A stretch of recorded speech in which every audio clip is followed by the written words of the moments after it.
Hello everyone and welcome back to my channel. If you're a first-time mom like I am, and if you're wondering how to get ready for birth, I am sharing everything I did to prepare for birth throughout my whole pregnancy. I even went over the due date for exactly 1 week, so I had extra time to prepare. In this video, I'll walk you through what I did, how I did it, when I did it, so you can see different options and pick what is best for you.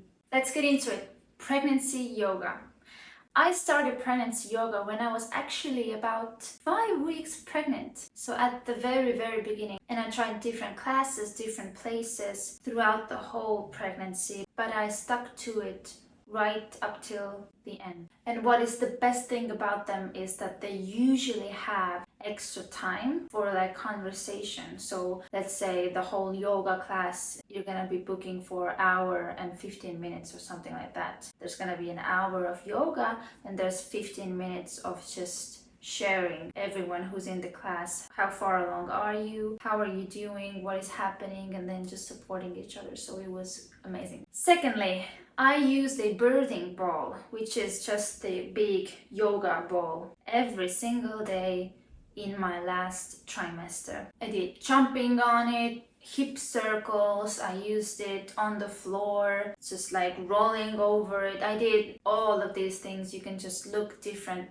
things up online, and it was an amazing tool for your hips, for your back, for loosening and opening everything up. It was just amazing. And you can also use it while you give birth. And bonus point, we also used it with our baby to bounce the baby to sleep.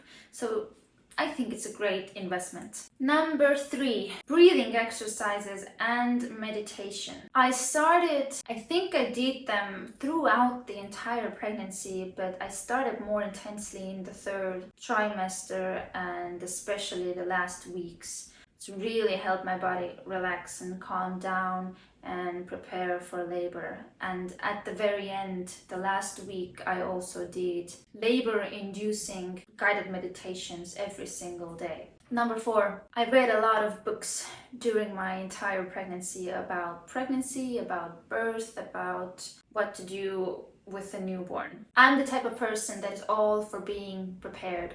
I like to know things ahead. I like to prepare. I like to read, do researches. And if you're that type of person, then I recommend just try different books. For me, it started with just a few books. Then some of the books have recommendations in the end, or they open up your mind about, for example, you could read one book and it has just a little chapter about, I don't know, birthing into the water or active birth or these types of things. And if they start to interest you, then you start to search for books especially about these topics, and then it just goes on and on and on and on. And I think I read 10 to 15, it was something like that, books during the whole pregnancy. Number 5 is similar, about being prepared. I watched different YouTube videos from creators about their pregnancies, births, tips, all of that. I listened to different podcasts. I listened to a certain podcast on Spotify that I don't remember the name, but you can search it up. It was a pregnancy podcast. So it was like, it had guests on it sometimes to be more detailed about what's going on. And it started from the beginning of your pregnancy up till giving birth and being with the newborn. And it was like, it was made into these like sections. Every podcast was for certain pregnancy weeks. So like, I don't know, week 10 to 12, and then when you're around that time, then you listen to this. I listened to a podcast a week or something before I started going into that time in my pregnancy, so I could be prepared, like what could be happening, what's happening in your body, what could be the symptoms, what is normal, what should you check up with your doctor, and so on. And just different videos online or movies that I found about active birth or I don't know, some doulas, some doctors, just everything I could find online. Number 6, probably the most important thing we did was hire a doula. And doula is not a doctor. She can be a midwife, but she doesn't have to be. She is a support person at your birth. We also met with my doula starting from somewhere in the middle of the pregnancy right until the end. Every 2 to 3 weeks, she came to our place. We sat down, we talked about what's going on, what are we feeling anxious about. We were just opening up about everything, sharing what we want from our birth and all of that. And then she also came with us to give birth and came to visit us once. I think it was like 2 weeks after giving birth also, and it was the best thing ever.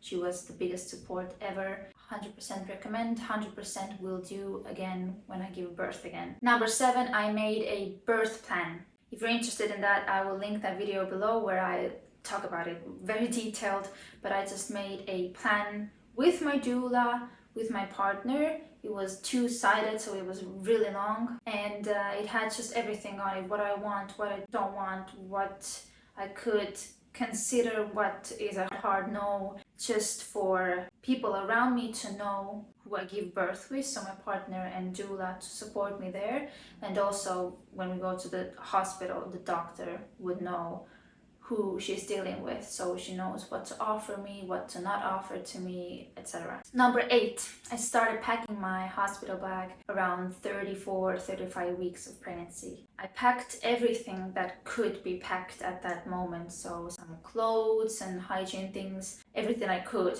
and then every week I added some little things. You could add like different snacks already there, all of that, but just around 40-week mark maybe, I added the last things in there. And then we had a separate little list that I put on table that had the last minute items. So the things that I can't pack before, like my phone, like my charger, I don't know, my water bottle, some fresh fruits that we could have at home at that time. That would be on table just in case the labor just gets really intense really fast. Then my boyfriend knows what those things are, where they are, and that these things have to be packed when we're going to the hospital, and I don't have to think about it. So I do recommend that also. Number 9, we did perineum massage. We started at around 34 weeks, but we started doing it more intensely around 38 weeks. So at around 38 weeks, we started to really do it every single day and not miss a day.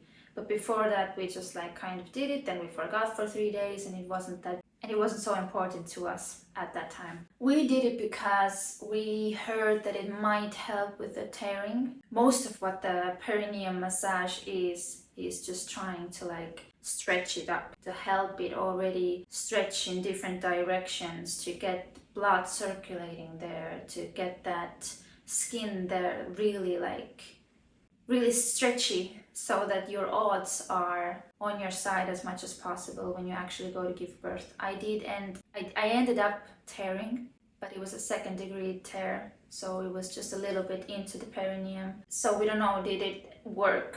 Maybe I would have had a 3rd-degree tear up until all the way down there. We don't know that. And it also definitely just matters what position you give birth in, how fast your labor and pushing happens. Like I gave birth on a birthing seat that is known for the most tears, I think. Also the same with giving birth on your back. So maybe that was my kind of like a mistake. Something I know for the next time, that I do not want to give birth on the birthing seat unless it's the absolutely last resort option, because that is gonna help you tear much more easily. And number 10, we went to different lectures and practices and classes with my partner, and I also went to different ones alone. In Estonia, we had some of them free, but most of them were at the hospital, and they were like 5, 10,